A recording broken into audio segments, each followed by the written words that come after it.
के लिए इमेजिन करो तुम्हारा हार्ट सडनली काम करना बंद कर दे।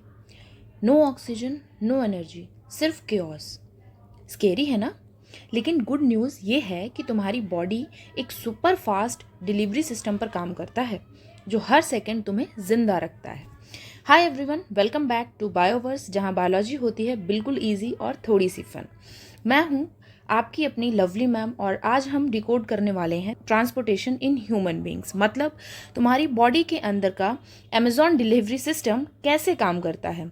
तो वीडियो को एंड तक ज़रूर देखना क्योंकि आज के बाद ये टॉपिक तुम कभी भी नहीं भूलोगे।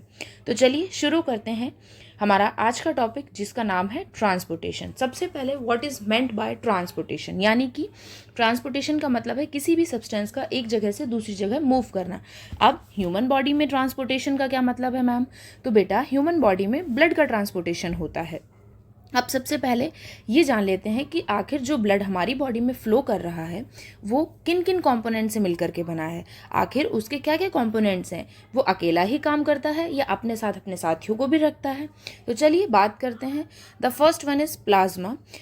प्लाज्मा का क्या करता है बेटा? ट्रांसपोर्टेशन ऑफ डाइजेस्टेड फूड, यानी कि जो खाना हमने खाया, जो डाइजेस्ट हुआ, उसका ट्रांसपोर्टेशन करता है। Carbon dioxide, waste and hormones, यानी कि जो प्लाज्मा ब्लड का एक कंपोनेंट है वो डाइजेस्टेड फूड को ट्रांसपोर्ट करता है। Carbon dioxide, waste and some hormones को भी ट्रांसपोर्ट करता है। देन बात करते हैं RBCs, which is red blood cells. Haemoglobin in RBCs helps in oxygen transportation. ठीक है बेटा, तो आरबीसीज क्या करती हैं? हमारे ब्लड में ऑक्सीजन के ट्रांसपोर्टेशन के लिए रिस्पॉन्सिबल होती हैं। नेक्स्ट इज डब्ल्यूबीसीज, that is white blood cells, produce antibody to kill pathogen. ठीक है, पैथोजन क्या होता है बेटा? पैथोजन वो चीज़ होती है जब आपकी बॉडी में कोई भी डिसीज कॉज करता है। और व्हाइट ब्लड सेल्स क्या करती हैं? हमारी बॉडी में एंटीबॉडीज को प्रोड्यूस करने का काम करती हैं, जो कि पैथोजन से फाइट करके उसको किल करता है और हमारी बॉडी को सेव करता है। अब बात करते हैं प्लेटलेट्स। प्लेटलेट्स क्या होती है बेटा? Clotting of blood and prevent loss of blood. जो प्लेटलेट्स होती हैं बेटा वो प्रिवेंट करती हैं क्लॉटिंग ऑफ ब्लड, यानी ब्लड के बहने को। प्रिवेंट लॉस ऑफ ब्लड, अगर आपके कहीं पर कट लगा है और आपकी बॉडी में प्लेटलेट्स बहुत कम है तो बहुत ज़्यादा अमाउंट में ब्लड लॉस हो सकता है। तो अगर प्लेटलेट्स अच्छे अमाउंट में प्रेजेंट हैं तो आपकी बॉडी में ब्लड लॉस को भी प्रिवेंट करती हैं। Next, types of blood vessels. अब ब्लड वेसल्स क्या होती हैं मैम? हमने तो पहली बार सुना है बेटा, पहले भी सुना होगा पर ध्यान नहीं होगा। तो बेटा ब्लड वेसल्स की बात करते हैं। सबसे पहले इनमें आती है आर्टरीज, दूसरी होती हैं वेन्स और तीसरी होती हैं कैपिलरीज। अब आर्टरीज बेटा क्या करती हैं? Arteries flows away from the heart. ठीक है, blood flows away from the heart, यानी आर्टरीज जो होती हैं बेटा उनका काम होता है कि वो हार्ट से दूर ब्लड को लेके जाती हैं। अरे नहीं, फिर हमारा तो क्या हो जाएगा, एक दूसरे से कनेक्शन खत्म हो जाएगा। नहीं बेटा, बस आर्टरीज क्या करती हैं? हमारी बॉडी में जो ब्लड का फ्लो हो रहा है उसको हार्ट से दूर ले जाती हैं।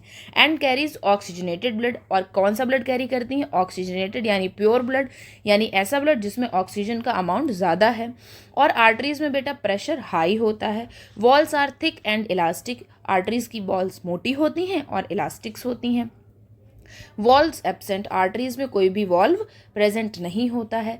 वहीं वेन्स क्या होती हैं? Carries blood towards the heart. अब इनको बहुत प्रेम है, ठीक है, इनको हार्ट से बहुत प्यार है, तो ये क्या करती हैं? पूरी बॉडी से ले जा करके हार्ट को ब्लड दे देती हैं। And carries D oxygenated blood. पर ये कैसा ब्लड कैरी करती हैं? डी ऑक्सीजनेटेड ब्लड को कैरी करती हैं। इनके अंदर प्रेशर लो होता है, वॉल्व्स थिन होती हैं और नॉन इलास्टिक होती हैं। वहीं वॉल्व्स भी प्रेजेंट नहीं होते हैं। अब capillaries helps in the exchange of substances. अब कैपिलरीज बहुत समझदार हैं। ये क्या करती हैं? ना तो हम दूर ले जाएंगे ना हम पास लाएंगे, ये क्या करती हैं? सब्सटेंस का एक्सचेंज कर देती हैं। Carries both type of blood, ये किसी के साथ नाइंसाफ़ी नहीं करती हैं, ये दोनों तरीके का ब्लड कैरी करती हैं। मीडियम प्रेशर होता है, वॉल्व्स भी थिन होती हैं और वॉल्व्स एब्सेंट होते हैं इनमें। ठीक है, पर इसके अलावा भी दो टाइप की और आर्टरीज होती हैं, आर्टरीज और वेन्स। पल्मोनरी जो आर्टरी होती है बेटा वो डीऑक्सीजनेटेड ब्लड को कैरी करती है। अभी हमने ऊपर पढ़ा था कि आर्टरी तो मैम ऑक्सीजनेटेड ब्लड को कैरी करती थी, पर बेटा यहाँ पे पल्मोनरी वर्ड भी तो ऐड है ना। अब दूसरा पल्मोनरी वेन, जो कि आपके ऑक्सीजनेटेड ब्लड को कैरी करती है। Iota, which is a largest artery which also carries oxygenated blood. Veena केवा जो है वो लार्जेस्ट वेन है जो कि डी ऑक्सीजनेटेड ब्लड को कैरी करती है। अब हम बात करते हैं ह्यूमन हार्ट के स्ट्रक्चर की। आखिर होता कैसे है, स्ट्रक्चर कैसा होता है, हार्ट कैसा होता है, कैसा दिखता है, हमें तो कुछ पता ही नहीं है। यहाँ पर मैंने डायग्राम ऐड किया है। आप यहाँ इसको देख के समझिए। मैंने एक रफली भी डायग्राम, स्केमेटिक डायग्राम भी यहाँ पर ऐड किया है सो दैट आपको समझने में कोई भी प्रॉब्लम ना हो।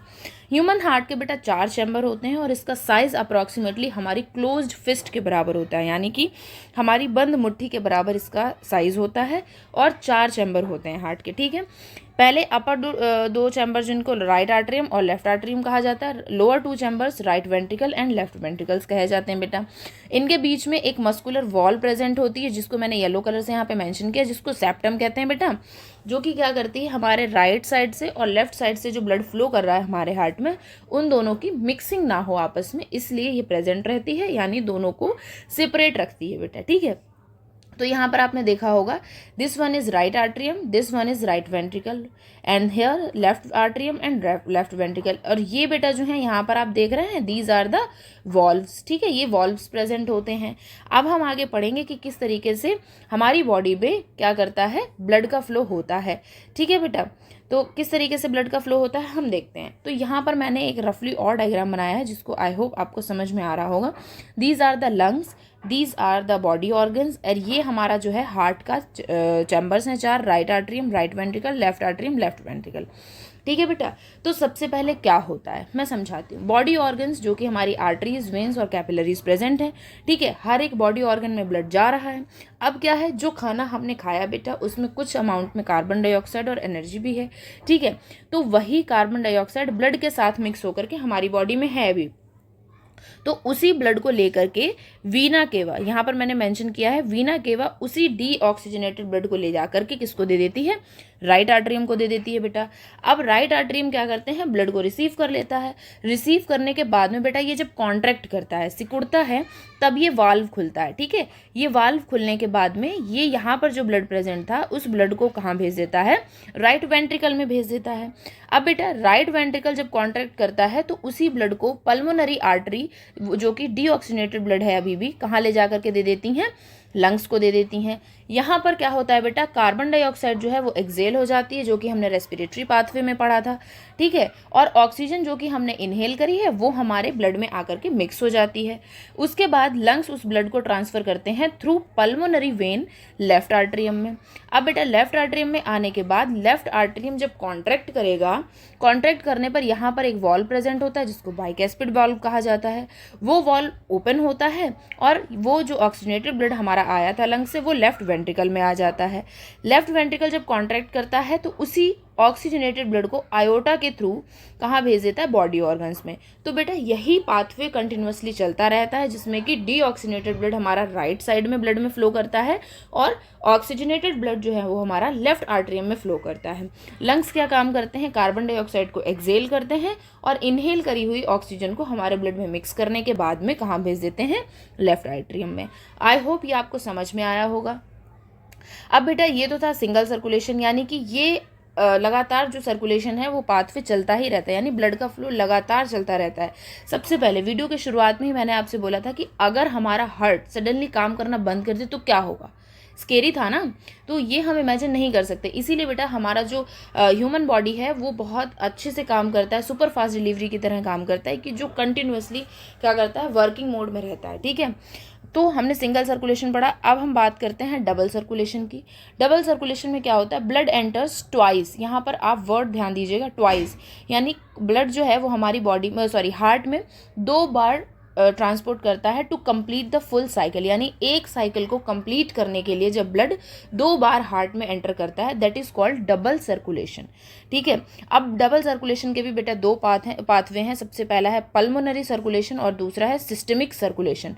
पल्मोनरी सर्कुलेशन में क्या होता है बेटा, circulation of blood heart to lungs, ठीक है, ब्लड का सर्कुलेशन कहाँ होता है, हार्ट से लंग्स तक होता है, and deoxygenated blood becomes oxygenated. और पल्मोनरी सर्कुलेशन में क्या होता है बेटा, जो ब्लड होता है वो हार्ट से लंग्स तक जाता है और डीऑक्सीजनेटेड ब्लड जिसमें कि कार्बन डाइऑक्साइड है उसको रिलीज करके ऑक्सीजन को लेकर के डीऑक्सीजनेटेड से ऑक्सीजनेटेड में कन्वर्ट कर देता है।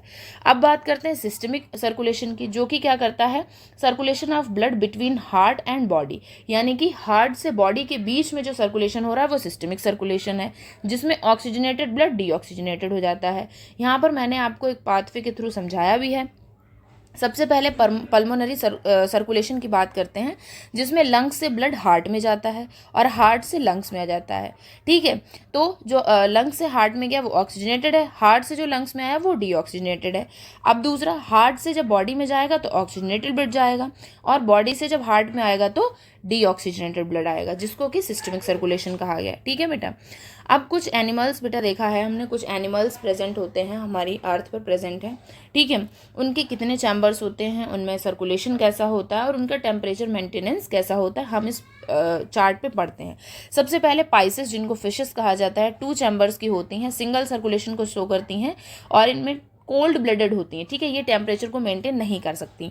एम्फीबियंस बेटा 3 चैम्बर का हार्ट होता है, इनकम्प्लीट डबल सर्कुलेशन, यानी डबल सर्कुलेशन तो होता है पर पूरी तरीके से नहीं हो पाता। ये भी कोल्ड ब्लडेड है तो टेम्परेचर को मेंटेन नहीं कर पाती हैं। अब बात करते हैं हम रेप्टाइल्स की, जिनका कि 3 चैम्बर का हार्ट होता है, also shows incomplete double circulation and they does not maintain the temperature, क्योंकि कोल्ड ब्लडेड होते हैं। एप्स की बात करते हैं बेटा, जिनको बर्ड कहा गया है, जिनमें 4 चैम्बर का हार्ट होता है, कंप्लीट डबल सर्कुलेशन शो करती हैं। Yes, they are warm blooded, that's why they maintain temperature. Mammals की बात करते हैं बेटा, जिनमें भी 4 चैम्बर का हार्ट होता है, कंप्लीट डबल सर्कुलेशन को शो करते हैं। Yes, they are the warm blooded animals and they maintain the temperature. ठीक है बेटा। तो अब हम क्या करते हैं, बात करते हैं कि अगर कम चैम्बर्स होंगे या ज़्यादा चैम्बर्स होंगे तो किस तरीके से ब्लड का फ्लो होगा। तो यहाँ पे मैंने एक पाथवे बना के रखा है, फ्लो चार्ट बना के रखा है, आप इसकी मदद से समझ सकते हैं। More chambers, good separation of oxygenated and deoxygenated blood. अगर ज़्यादा चैम्बर्स हैं हमारे हार्ट में तो ब्लड का जो ऑक्सीजनेटेड और डीऑक्सीजनेटेड ब्लड है उनका सेपरेशन अच्छी तरीके से हो पाएगा। More oxygen reach to cell, ठीक है, ज़्यादा से ज़्यादा ऑक्सीजन सेल्स तक पहुँच सकती है। मोर रेस्पिरेशन, ज़्यादा रेस्पिरेशन होगा, और रेस्पिरेशन ज़्यादा होगा तो मोर एटीपी प्रोडक्शन, यानी कि जो एटीपी एडिनोसिन ट्राइफॉस्फेट है, एनर्जी मॉलिक्यूल है, उसका प्रोडक्शन ज़्यादा होगा। ATP energy used for temperature regulation. ठीक है, जो एनर्जी है एटीपी है वो टेम्परेचर के रेगुलेशन के लिए काम करेगी। लास्ट टॉपिक हम पढ़ते हैं lymph and tissue fluid. Lymph जो होता है वो क्या होता है, या फिर जो टिश्यू फ्लूइड है वो क्या होता है। It is form due to the leakage of plasma from blood. ये कब फॉर्म होता है, जब प्लाज्मा का ब्लड से लीकेज होता है। कलरलेस फ्लूइड होता है, WBCs प्रेजेंट होती हैं, यानी वाइट ब्लड सेल्स प्रेजेंट होती हैं, प्रोटीन भी प्रेजेंट होता है। हेल्प्स इन फैट एब्जॉर्प्शन, ये फैट के एब्जॉर्प्शन में हेल्प करता है, एंड इट्स ट्रांसपोर्टेशन, अब जब उसको एब्जॉर्ब किया तो उसका ट्रांसपोर्टेशन भी यही करेगा। प्रोवाइड इम्यूनिटी, इम्यूनिटी प्रोवाइड करता है। हेल्प्स इन फ्लूइड बैलेंस, यानी कि हमारी बॉडी में फ्लूइड का बैलेंस बनाए रखने में भी लिम्फ हेल्पफुल करता है। तो अगर आज का ये वीडियो आपको हेल्पफुल लगा है तो वीडियो को लाइक करो और चैनल बायोवर्स को सब्सक्राइब करना बिल्कुल मत भूलिएगा, और हो सके तो अपने फ्रेंड्स के साथ भी इस वीडियो को शेयर करिए, क्योंकि एजुकेशन पर सभी का राइट है। और कमेंट्स में बताओ कि नेक्स्ट कौन सा टॉपिक चाहते हो लाइफ प्रोसेस से। मैं मिलूंगी तुमसे नेक्स्ट वीडियो में, तब तक keep learning and keep growing. Bioverse, where biology becomes easy.